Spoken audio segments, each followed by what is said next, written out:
Hi, in this tutorial I'm going to teach you how to install the Elementor plugin in your WordPress website. Just log into your WordPress admin panel. Here we go. In the left side you will find an option of plugin. When you will mouse over this option, a flyout will open, and in flyout you have to select the add new option. You can upload this plugin if you have the file, if you have previously downloaded the file, and if you want to search from internet and then install, just type here Elementor.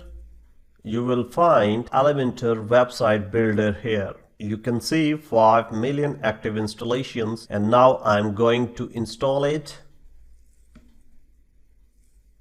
The plugin have successfully installed. Now you have to activate it.